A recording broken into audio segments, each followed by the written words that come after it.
এখন শীতকালের জ্বরে কি কি মেডিসিন আমরা দিতে পারি? প্রচণ্ড শীত, মাঝে মাঝে উত্তরে হাওয়া বইছে। এখন এরকম উত্তরে হাওয়া বইছে, এই হাওয়ায় যদি ঘোরাফেরা করে, ভালো করে যদি প্রোটেকশন না নেয়, বা এই ঠান্ডায় গাড়ি চাপে এবং হাওয়া লাগে, তারপরে 1-2 ঘন্টার মধ্যে সর্দি লেগে যায়, জ্বর হয়, তাহলে কিন্তু আমরা অ্যাকোনাইট প্রেসক্রিপশন করব।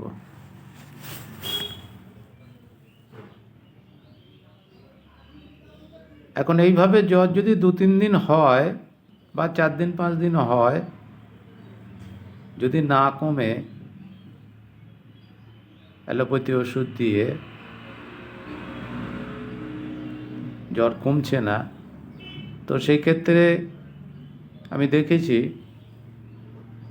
পেশেন্ট বলছে যে আমি আর বাঁচবো না, মারা যাব। সন্ধ্যার দিকে জ্বরটা বাড়ছে।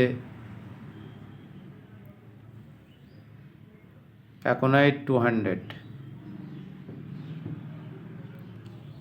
ম্যাজিকের মতো কাজ করে। কয়েকদিন আগে আমি একটা এরকম কেস দেখেছি যে জ্বর, গাড়ি চেপেছে, সারাদিন গাড়ি চেপেছে, বাইক চেপেছে, সন্ধ্যাবেলায় বাড়ি এসে সন্ধ্যের দিক থেকে জ্বর হয়েছে।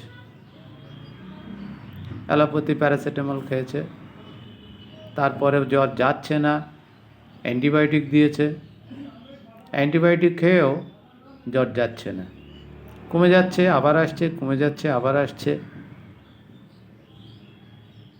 বেশ কিছুদিন ধরে চলছে, 1 সপ্তাহ 10 দিন চলছে। পেশেন্ট বলছে আমি আর বাঁচব না। আর জ্বরটা প্রতিদিন সন্ধ্যার সময় আসছে, সন্ধ্যার সময় বাড়ছে। তা আমি এই পেশেন্টকে অ্যাকোনাইট 200 প্রেসক্রিপশন করলাম। যেদিন জ্বর ওষুধ খেলো, সেদিনই জ্বর কমে গেল। তারপরে জ্বর এসছিল, ফের ওষুধ খেলো অ্যাকোনাইট 200, 4টে ডোজ খেয়েছিল, তারপরে আর পেশেন্টের জ্বর আসেনি। তো এখানে অ্যাকোনাইটের সুন্দর পিকচার ছিল। সারাদিন বাইক চেপেছে ঠান্ডা হাওয়ায়, তারপরেই সন্ধ্যাবেলার থেকে জ্বর শুরু হয়েছিল এবং প্রতিদিন সন্ধ্যার সময় জ্বর বাড়ত এবং পেশেন্টের মৃত্যু ভয় ছিল। মানে পেশেন্ট বলছিল যে আমি আর বাঁচব না। এই কয়েকটা সিমটমের উপর 3টে সিমটম, কজেশন, মডালিটিস আর মেন্টাল সিমটম একটা। ঠান্ডা হাওয়ায় বাইক চেপেছিল, এটা কজেশন। সন্ধ্যার সময় জ্বর বাড়ছিল, মডালিটিস। আর আমি আর বাঁচব না, মেন্টাল সিমটম।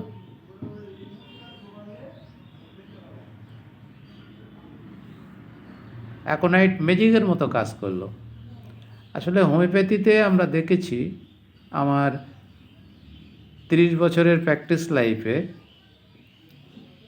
যদি এরকম সিমটম পাওয়া যায় তাহলে ম্যাজিকের মতো কাজ করে।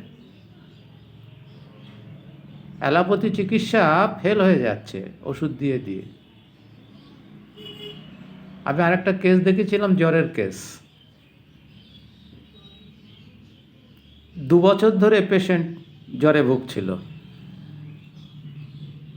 প্রচুর ডাক্তার দেখিয়েছে, অ্যালোপ্যাথি চিকিৎসা করছে, ওষুধ খেয়ে কমে যাচ্ছে, কিন্তু আবার জ্বর হচ্ছে, কমে যাচ্ছে আবার জ্বর হচ্ছে, জ্বর পুরোপুরি যাচ্ছে না। তো পেশেন্ট আমার কাছে আসে, আমি পেশেন্টকে টোটালিটি করে প্রথম প্রেসক্রিপশন করেছিলাম ন্যাট্টামিউট 0 পোটেন্সি। এক সপ্তাহ ওষুধ খাওয়ার পরই পেশেন্ট জ্বর কমে গেল, তারপরে আর জ্বর আসেনি। ওষুধ চলছিল। তারপরে মাস 3-4 পরে এই সিজনাল জ্বর যেরকম হয় সেরকম হলো। তো সিম্পল মেডিসিন দিলাম, ব্রায়োনিয়া দিলাম, ব্রায়োনিয়া চলে গেল জ্বর। তারপরেও দেখলাম মাঝে মাঝে জ্বর এরকম ব্যাক করছে। তা আমি শেষের বেলা টিউবারকুলিনাম প্রেসক্রিপশন করেছিলাম। রক্ত পরীক্ষা বা আরও পরীক্ষা নিরীক্ষা করে কিন্তু টিউবারকুলোসিসের কিছু পাওয়া যায়নি। তো এই ক্ষেত্রে কিন্তু ডায়নামিক টিউবারকুলোসিস ছিল, যার জন্য জ্বর যাচ্ছিল না। টিউবারকুলিনাম দেওয়ার পরে টিউবারকুলিনাম 1 ডোজ দিয়েছিলাম, তারপর থেকে কিন্তু পেশেন্ট ভালো আছে।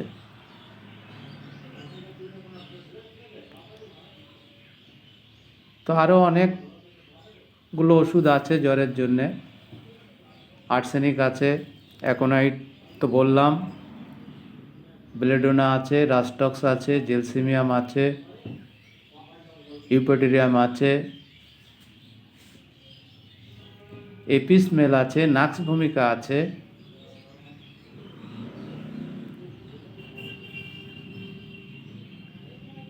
তো প্রত্যেকটা মেডিসিনের আলাদা আলাদা ক্যারেক্টারিস্টিক সিমটম আছে।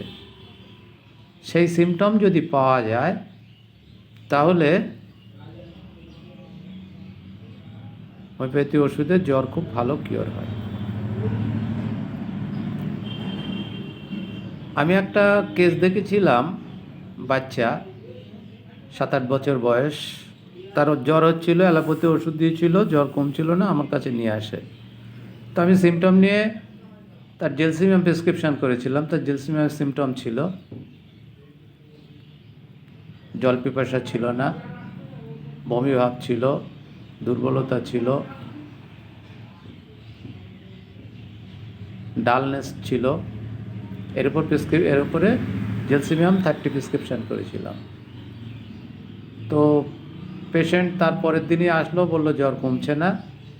তো সিমটম ওই ছিল। আমি জেলসিমিয়াম 200 15 মিনিট অন্তর 4 বার দিতে বললাম এবং বললাম যে 1 ঘন্টা পরে আমাকে ফোন করুন।